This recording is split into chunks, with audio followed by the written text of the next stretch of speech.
Harka fuune akkam jirtu maatiin chaanaalii Amboo Teek kun kutaa arfaffaa beekuu KaliLinux Commandedha. Yeroo jalqabaaf gara viidiyoo kanaa kan dhuftan kutaa sadaffaa daawwachuu qabdu jechuudha. Kun kutaa arfaffaa beekuu KaliLinux Commandedha. Viidiyoo koo like share gochuu hin dagatinaa isiniin jedha. Itti fufna.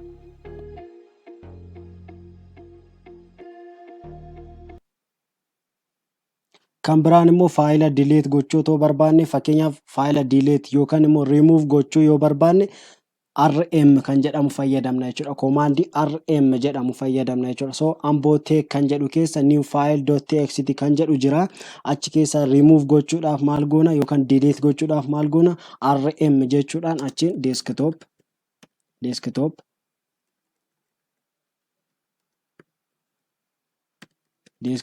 desktop irraa faayila akkamii jira Amboo Teek keessa. Amboo Teek keessa maal goona new file.txt kan jedhu remove goona jechuudha. So slash gochuudhaan new file.txt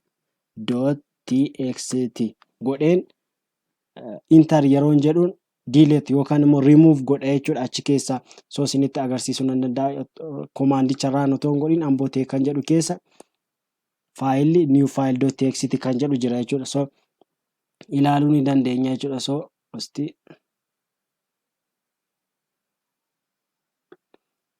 So ilaaluu ni dandeessu jechuudha. Yeroo balleessu ilaaluu ni dandeessu jechuudha. So enter yeroon jedhu amma ni balleessa jechuudha. Argitan miti?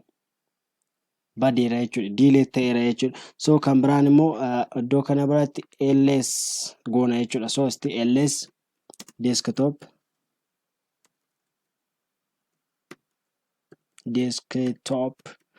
achiin slash gochuudhaan Amboo Teek kan jedhu keessa faayilli jira jennee ilaalla jechuudha. So ani kan hin banee isinitti agarsiisu graphical user interface fayyadamaa jira jechuudha. Isinitti agarsiisuudhaaf malee koomaandiirraan ilaaluu ni dandeenya jechuudha. Faayila achi keessa jira hin jiru ilaaluu ni dandeenya. So Amboo Teek gochuudhaan Amboo Teek slash enter yeroon jedhu faayila achi keessa jiru hin jiru jechuudha. So file duwwaadha jechuudha. Omtuu hin jiru jechuudha achi keessa. So kan biraan immoo fakkeenyaaf remove gochuudha. Foldera tokko remove Amboo Teek create sagoon remove yookaan delete gochuu barbaanne foldera sana delete gochuu barbaanne rm fayyadamna jechuudha. So rm isa gubbaatoon ta'in wanti itti dabalu jira. Rm gochuudha minus rvf jennaan jechuudha. So rvf jechuudhaan desktop irraa maal balleessina iddoo kana biratti slashin dirqama achiin Amboo Teek kan jedhamu keessaa balleessina jechuudha. So slash gochuudhaan yeroon delete godhu remove godha yookaan delete godha jechuudha foldera san enter argitan miti delete godheera jechuudha. Kan biraan immoo fakkeenyaaf teekstii barreessuu yoo barbaanne yookaan barreeffama barreessuu yoo barbaanne maal jenna fakkeenyaaf koomaandiidhaan nootpaadii banuudhaan akkamitti barreessuu dandeenya san isinitti agarsiisa. Fakkeenyaaf iddoo kana biratti naanoo jennee barreessina jechuudha. Jecha naanoo jedhu yookaan koomaandii naanoo jedhu erga barreessine booda fooldarii keenya eessarratti create goona yookaan faayila keenya eessatti create goona. Fakkeenyaaf ani desktop irratti create godha. Desktop jedheen barreessa. Achiin desktop irratti my directory kan jedhu jira. Iddoo kana biratti argaa jirtu natti fakkaata. My dr isa jedhu irratti achi keessatti test file kan jedhamu creating godha jechuudha. So test file.txt kan jedhu creating godha jechuudha. Yeroon enter godhu iddoon itti barreessu na open godha jechuudha. So enter yeroon jedhu argitan miti iddoo akkanatti naaf bana jechuudha. So as keessatti waan barbaadan amma barbaadan barreessuu ni dandeessu jechuudha. So as keessatti fakkeenyaaf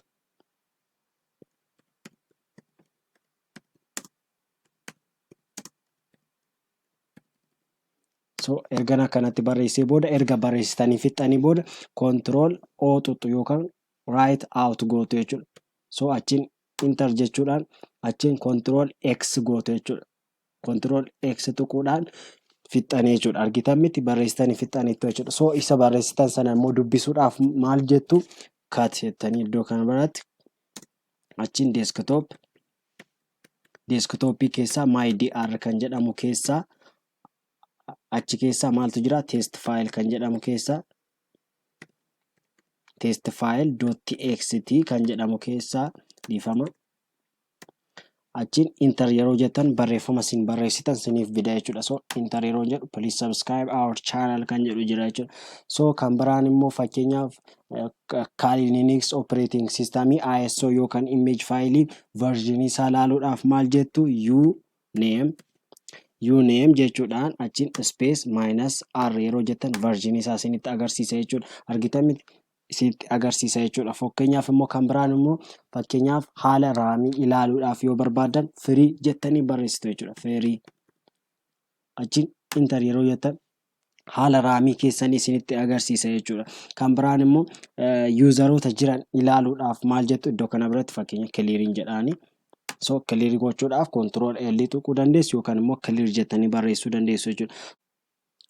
Kan biraan immoo fakkeenyaaf yuuzaroota jiran ilaaluu yoo barbaadan maal jettu iddoo kana biratti cut achiin space gochuudhaan achiin slash achiin etc achiin slash gochuudhaan pass wd yeroo jettanii yuuzaroota jiran isinitti agarsiisa jechuudha. So erga akkasitti barreessitanii booda enter yeroo jettanii yuuzaroota jiran akkanatti isinitti agarsiisa jechuudha. So screenicha clear gochuudhaaf ctrl+L fayyadamtu yookaan immoo clear kan jedhamu fayyadamuu ni dandeessu. So erga akkas gootanii booda kan biraan immoo user add gochuu yoo barbaadan ruutii malee kan biraa user add gochuu yoo barbaadan iddoo kana bira user add achiin maqaa kennituuf iddoo kana biratti. So fakkeenyaaf amboon jedhaani achiin interin jedhaani. Erga enter jettanii booda achiin immoo iddoo kana biratti pass wd erga jettanii booda achiin iddoo kana biratti ammas maqaa kennituuf jechuudha. So fakkeenyaaf amboon jedhaani achiin enter jettuun jechuudha. So enter unix password dha password gashituuf jechuudha. So fakkeenyaaf password gasheeraa fi ammas enter jedhaani retry isa jedhu irratti ammas password isa dura gashitan gashitu jechuudha. So ammas ergaan gashee booda argitan miti successfully jedheera jechuudha. So ilaaluu ni dandeenya jechuudha. So fakkeenyaaf user ilaaluudhaaf cut jenneet achiin space achiin slash achiin etc slash gochuudhaan pass wd enter argitan miti dhumarratti isa jiru argitan miti create gooneerra jechuudha. So erga finnee booda iddoo kana biratti clear yookaan ctrl+L fayyadamuu ni dandeenya. Kan biraan immoo fakkeenyaaf shutdown gochuu yoo barbaadan init achiin 0 jettanii yeroo enter jettan sistamicha shutdown godha jechuudha. So kan biraan immoo fakkeenyaaf restart gochuu yoo barbaadan reboot gochuu ni dandeessu jechuudha. So reboot jettanii yeroo barreessitan restart isiniif godha jechuudha. So kan biraan immoo iddoo kana biratti fakkeenyaaf IP addressii keessan beekuu yoo barbaadan if config jettuun jechuudha. jettanii yeroo enter jettan IP addressii keessan isinitti agarsiisa jechuudha. So kan biraan immoo fakkeenyaaf clear erga yookaan ctrl+L gochuu ni dandeessu screen isaa clear gochuudha. So fakkeenyaaf software install gochuu yoo barbaadan apt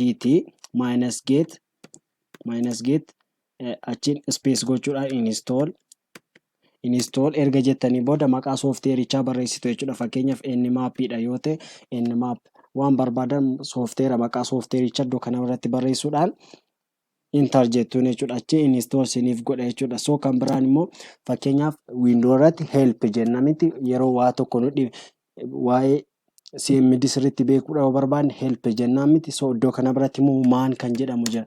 So man jechuudhaan achiin command sana barreessuudhaan waa'ee ls yookaan list sirriitti beekuu ni dandeenya jechuudha. So enter yeroo jennuun waa'ee ls sirriitti nutti hima jechuudha. So waan barbaanne asirratti man jennee achiin itti aansinee command barreessuudhaan waa'ee command sanaa sirriitti dubbisuu yookaan ilaaluu ni dandeenya jechuudha. Viidiyoon koo har'a akkasinitti tole abdiin qaba. Gaaffii yaada qabdan koomantii irratti naaf barreessuu dandeessu. Viidiyoo biraatiin amma wal agarruutti peace.